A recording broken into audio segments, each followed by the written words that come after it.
Hey, I'm Guy. I'm John. This is our YouTube channel. Subscribe to this channel. Give this video a like. Do that. Give it a like. Check out the podcast below in the description. Subscribe to that as well.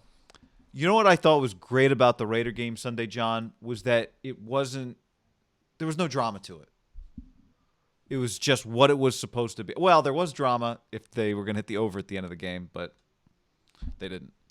That was on Drew Lock. But it was just, this is what a good team does to a team they're better than when they're acting like a good team. It was, from beginning to end, there was never any doubt as to what was going to happen in the Raider game, right? Guy, they are poised to go 5-1 in this division. I mean, right now they do not have a loss. When I say 5-1, like I'm just going to say the Chiefs split, which they do get them at home. But when you look at the other two teams in the division, they are clearly better than the Broncos. Like last week, the Chargers, kind of a weird lineup because, or not a weird lineup, but a weird matchup just because in theory they can really throw the ball. They didn't really as much today, but like it just was a tough matchup. The Broncos, like the Raiders, are on a completely different level than them. So to me, I just look at that second game, even when it's week 17, assuming that it matters, and who knows, it might not, that they're just better than that. To me, that's a good thing. Whenever you just look at a team in your division, like we're in a completely different stratosphere than you, and really you are with the Chargers too. They have a lot of talent. Like the Raiders have way more talent than the Broncos. The Chargers do have a lot of talent. It just doesn't work because of their coach. Like the Raiders are kind of turned into a button-down operation in terms of when they play teams that they should beat, which last year they did not. This year they do. And whether it's their identity, I mean, they just slam the run. I mean, those guys, Josh Jacobs is a stud. Waller dropped a walk. They dropped several touchdowns today. I mean, you and I had the over. I'm like, oh my God. I kind of knew it was felt jinxed early on in the game. Like, this thing ain't hitting. I know. Just with a couple of drops. But the other big news today, when you talk about the playoffs with them, Thursday night, Indy got a win. Now, they still could win the division, so we'll have to kind of keep an eye Indy/Tennessee, because we had just talked about Indy. I assumed last week going into that game, like, Indy was just going to be the wild card team. I don't know if we can quite do that. They might just kind of battle each other out the rest of the year. The other kind of curveball is, like, this Miami team's not going away. Now, the Raiders play both those two teams, but Miami is – I just watched a little bit on Red Zone. One thing's clear, they are way better than I thought.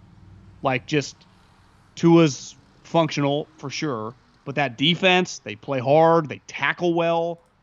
That's going to be a tough game. Like, Miami Indy are way harder than Chargers Broncos, but that's why you got to take care of Chargers Broncos. So you might end up splitting those games, but if you still get to 10-6 because you've gone to 5-1 in your division, I give you credit. Like, because 5-1 in the division means. So your other 10 games, you just go 5-5. You're at 10-6. You're in the playoffs. So that's big, man. Like the Niners last year, they went 5-1. Like it's a huge. The difference between like 4 and 5 wins in your division for a playoff team makes a huge because difference. It's so easy to give a game away in your division to a team. It happens all the time. Yeah, it happens all the time. It's not even unnormal. No, honestly, I think hard to beat a team twice, John. Yeah, you just expect that. The division winner typically drops a game to one of the second or third or fourth teams in the division, like late in the season. You're like, they were 9-2 and they're playing the team that's 3-7 and they beat them on a last second field goal. We see it all the time. Now it still could happen to the Raiders, but going in, I think they'll have a lot of confidence. Like, we're just better than, we play hard, we're gonna beat these guys. Yeah. Well, the other thing, and we'll talk about this more in the middle of the week, but. They play the Chiefs this week, and they've beaten the Chiefs. I didn't realize it was Chiefs week. We'll see how they play. Like how they play this week, I think once you beat them, we just go, cool. Andy coming off a bye. Andy coming off a bye, 301. I was tweeting about the Masters today. Hanging. I was like, is he not playing? And then I realized, I checked their schedule. I'm like, oh, they're on a bye. Yeah, well, he's 301 coming off a bye. I mean, he's fantastic coming off a bye. But once you beat them once, we just go, well, you'll split with them, and that is a win. Yeah, and maybe that's true. But how do you? It is kind of a gravy game because you already beat them. 100%. But like part of this is just how do you look when you play them? Yeah. Are you a 10-6 team that's beaten the Chiefs and then played them 24-21 or 34-30, or do you have a chance? Do you put yourself in position to win this game potentially? Like You get a lot of these teams. I mean, you get the Chiefs, the Dolphins, the Colts. You get all these teams at home. Now, it doesn't matter for the fans. It's not like a huge, but you don't have to travel. It just makes everything easier throughout the week. Totally. Here's what I know. If you've beat a team, I shouldn't then look at you and go, well, that means you're not beating them this time. Well, we haven't looked.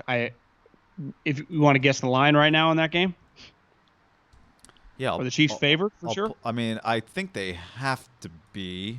I'd say Chiefs +3 would be my guess.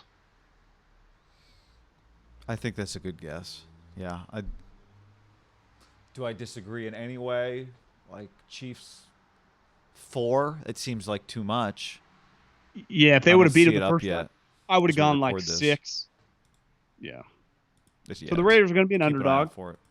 Yeah. But again, Sunday, the fact that they made it uneventful. We talked about this last year. They had some games that shouldn't have been eventful. Not just that you won, that you just you kicked their ass. You dominated them. It was impressive. I mean, 4 picks. Drew Lock, by the way. I'm going to put him on the other side of the line of like future division superstars in the AFC West. He's not that good. He's a problem for the Broncos right now because you go, I don't even really see it. It's not even the dancing or the immaturity, which people were crushing him for dancing a couple weeks ago. I did have some people in the NFL that was texting back and forth with since the season started.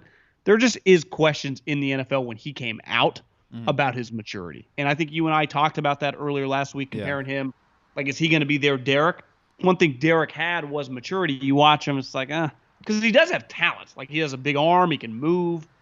But to me, there's something missing. It's just like, something's missing.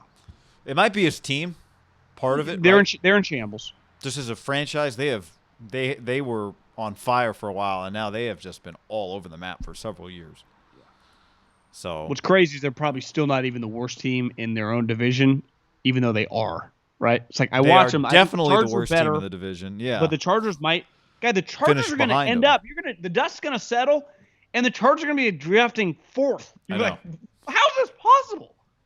And Joey's going to be like, well, I didn't play for the last 7 weeks. Anthony Lynn's like, I was the coach. Keenan's like, I don't know. I had 120 catches. So be like, wait a second. Our guy finished won the Rookie of the Year award, Offensive Rookie of the Year award. I do feel pretty confident about this.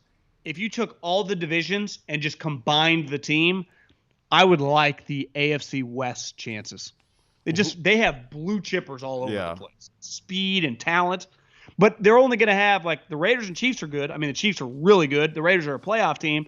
The other 2 teams are going to combine for 7.5 wins. Well, to me, at this point, are the Chargers going to win 4? They play the Jets this week. They'll win that game. They still play Denver at the end of the year. But to me, that's like a coin flip. Who knows? I mean, they should beat Denver, I think. But you're right. You think.